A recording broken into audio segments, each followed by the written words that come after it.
好，今天我们要特别来关心，是不是美元帝国的崩溃序曲呢？有几个迹象。首先，我们来看到这个是美国的桥水创办人，他特别做了警告，他说认为现在的美债危机就犹如是经济心脏病。另一方面，有关于民生，政府关门到现在超过40天，没有想到竟然号称是这个全球最强军队的美国它的美军的家庭竟然有1/4都是难以温饱的，还得排队领起了粮食哦。那另外一方面，大方向我们今天也会来关心哦，全球的央行现在急抛售美债抢黄金，人民币会来做接棒吗？今天都会一起的来做关心。赶快来看到最新消息，这是来自于《华尔街日报》的报道，真的没有想到哦，现在1/4的美军家庭是难以温饱的，他们得靠食物银行来过活。我们赶快来看到2个真实的案例。第一个，在北卡罗来纳州的一个海军，他是陆军队的下士，他说他的月薪是$3200，换算新台币是10万元。但是呢，重点是每个月他还要缴房贷还要缴车贷跟保险、电话费等等，把这些费用全部都算进去，扣除之后，竟然每个月只剩下$350，换算新台币大约就是1万块钱左右。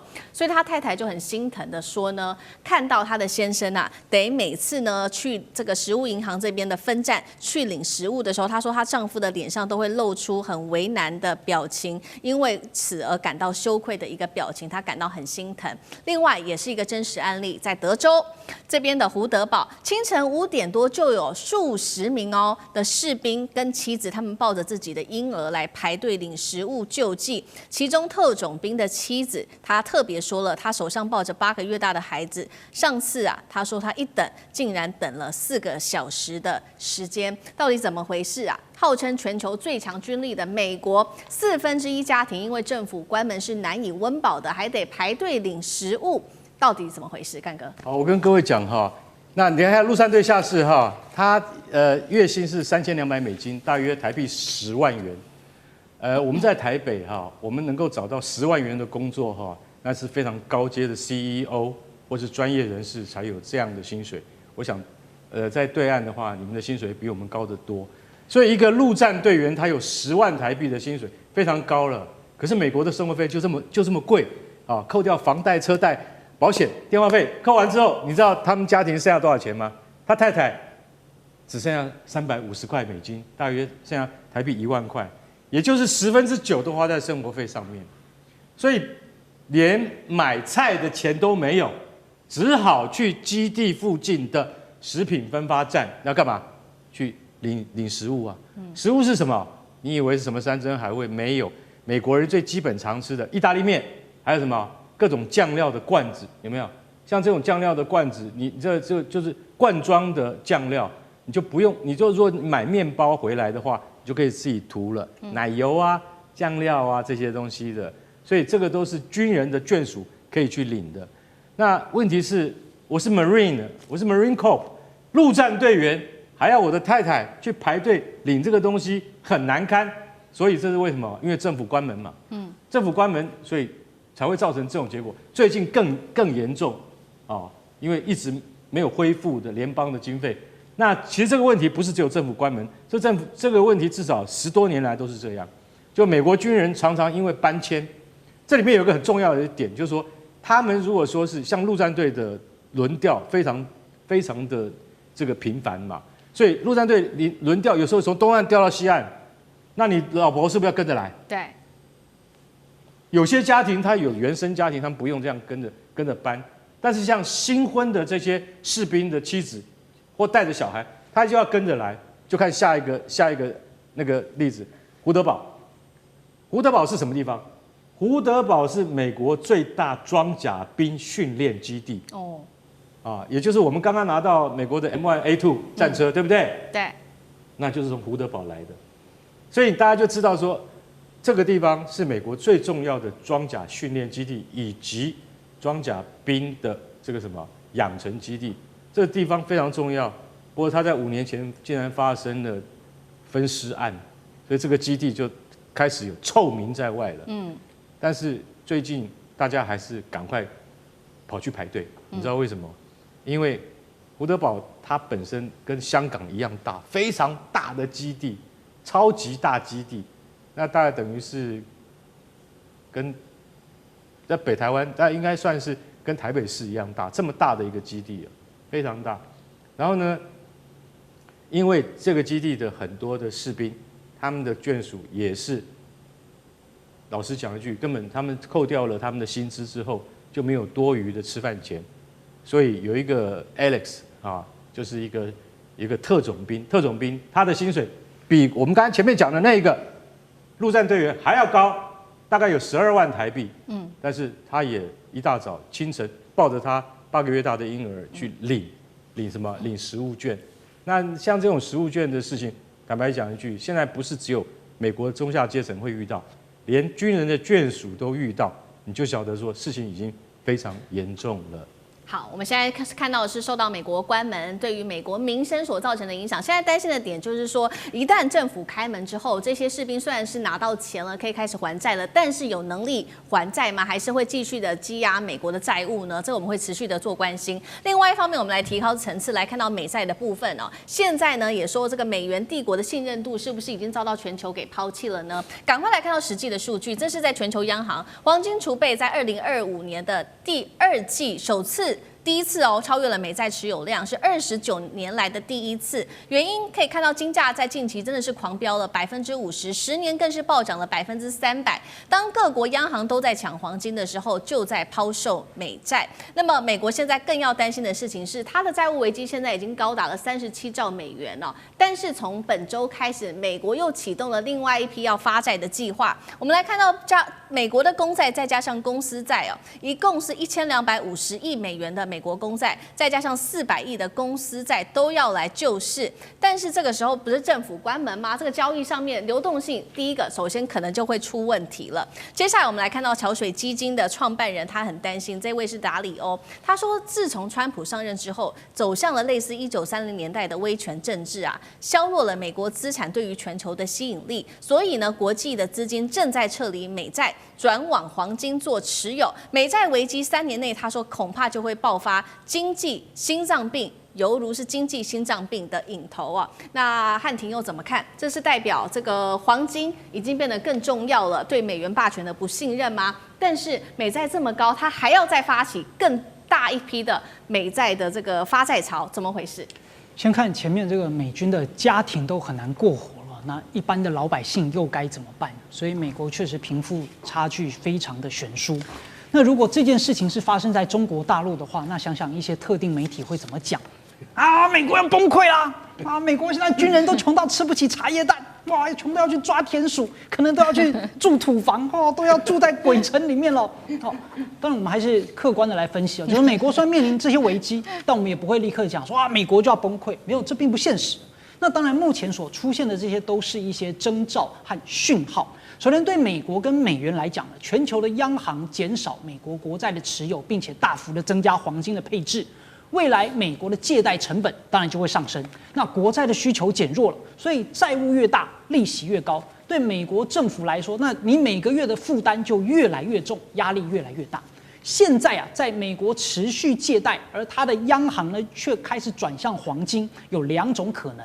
第一个理想的情境就美国呢确实成功了维持了它的债务可控，利率稳定美元作为全球的货币储备，这次发债只不过是一个很普通的挽救市场、拯救投资的正常状况。但是更可能的情况呢是啥？它目前是一个短期的止痛剂，但长期呢是癌症的晚期因为美国政府停摆期间，你华府硬推1250亿的美元国债救市，你的债务增速是快速的大于实际的需求，你美元的吸引力下降，央行呢也没有再大举的接盘，所以你发债救市的根本含义很可能就是用新债养旧债还旧债。那就好像你信用卡刷卡套现在就还旧的卡债，挖东墙补西墙，利息就会像滚雪球一样越滚越大，压力越来越大。所以桥水基金才会说，这很可能就是一场债务的心脏病。而且现在美国就已经面临到了债务的堰塞湖危机美债规模已经超过 GDP 的130%了。那如果利息的增速还高过于你整体经济的成长，你就是陷入到了叫滞胀性的恶性循环嘛。所以摩根大通就警告10年期美债收益率可能冲破6%所以整个债券的价格暴跌那当然这件事情呢，我们说它让大家关注到调整，就是从美元走向黄金。但这不表示美元霸权就立刻崩解倒台，对，它就像大楼裂缝出现了，但不会立刻倒塌，需要时间连锁反应，还有其他的政策变动。那么目前如果你手上还有黄金的，不要急着卖，还会继续涨。但是未来呢，整体的资产价格跟通货膨胀的风险都还会持续的上升，因为可想而知，当黄金的价格上涨啊，债券的利率会上升啊，都会影响到股票、房地产企业的这个融资成本。所以对于普通的民众来说，很可能是房贷的利率未来也会跟着进一步的上升，然后消费、通货膨胀也都还会进一步的上升。好，我们看到全球央行减持这美债，也可以说是表现了出来他们真正对美元的不信任度哦。那不过刚刚提到了嘛，黄金这个大家增加它的持有度之外，还有另外一个烧得蛮热的，就是人民币的债券，这几年表现得非常好。我们要来特别关心到2个，是不是要接棒了？第一个叫做点心债，这个是离岸人民币债；那另外一个叫做熊猫债，就是外企在大陆自己内部发的这个债券，是很火爆的。我们来看到这张图表，其中呢，2024年这个横条图，我们可以看到。最长的那个黄色的这个是2024年熊猫债的发行量首度突破了1.27兆人民币，创下史上最高。人民币国际化的气势正旺，也代表美元时代会逐渐的谢幕，由黄金、人民币来联盟来崛起吗？将军怎么看？我想说，如果说我们一个国家拿了一张钞票出来，它也不会就是一张纸，那你凭什么证明说它有这么多的购买力？譬如说我今天如果拿了5张1000块的钞票，5万块哈。这个50张哈，那我可以买一个 iPhone 手机，代表我怎么？那你凭什么证明？因为我后面有黄金，证明我这个钞票的价值哈。那另外一种方式就是我后面除了后面有黄金之外，比如说是汉庭哈，他很有钱，他是世界首富啊，我借钱给他，他拿了一张这个借据给我哈，我后面有汉庭的借据哈，说汉庭我曾经借给汉庭这个1000万哈。所以说这个借据在这边，那我今天这个拿这个我印的钞票去买东西，你会相信我，因为你看到我有这一张汉庭借给我世界首富，欠我的这个债券。那美债就是这种道理，就是说，因为它有这个以美国做担保的，我借给美国那么多钱，所以我在台湾或者在其他国家，我发行我自己国家的货币，不管是用黄金担保或者是用美元担保。那现在很遗憾哈，现在这个。大家发现说，美元来讲的话，它的价值慢慢在降低哦。那全世界各国就想办法找其他的替代来等值。那美元为什么降低？我觉得有几个原因。第一个当然是美国自己将它武器化，从俄乌战争之后哈，将它武器化。那跟美国这个越远的国家啊，像俄罗斯来讲，它对它用美元来做制裁，这是第一个原因。第二个，我认为自己美债现在已经高达38兆那么多哈，那大家会担心你有一天哦会不会倒掉，这是第二个原因哈。那第三个来讲的话，当然是美国关税这一波操作下来啊，造成这种情形。所以今年来讲，黄金涨了10%至50%，有这么多。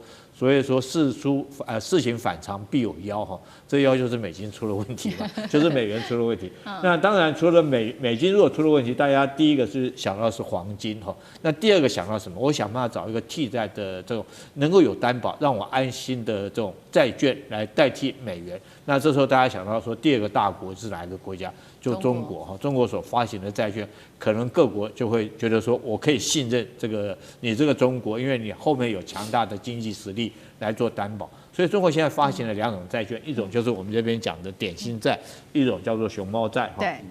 那点心债是由这个中国财政部、还有地方政府、还有一些企业。还有这个金融机构所发行的，在香港所发行的人民币离岸的债券哦。那第二个熊猫债是什么债券呢？熊猫债是这个境外机构，就是境外机构在大陆发行以人民币为这个单位的这种债券哦。那目前来讲，在2024年哈，这个点心债已经发行了1.27兆。那熊猫债发行了7500亿这么多哈，可是后续来讲会再继续增加，因为我目前知道的第一个国家叫印尼哈，印尼它准备做什么呢？印尼英国媒体已经报道了，印尼准备在明年的时候，它也要发行熊猫债，这个代表说印尼已经认同。除了印尼之外，还有哪几个国家？我念给各位听哈，一个巴基斯坦、斯洛维尼亚哈。这些都已经宣布了哈，计划在这个发行熊猫券哈，所以代表说是其他各国开始都认同中国的经济，它就等于说有担保嘛，我去买你的债券，等于我把钱借给你，那你这个借据哈，我们把债券当做一个借据来看的话，它就有这个保值的价格。当然，在这种状况之下，一定会推升人民币在国际上面的一个国际化的一个重要因素。好，谢谢厉将军。那我们休息一下，马上回来。地缘政治、美中之争、战略价值、强权崛起、小国生存。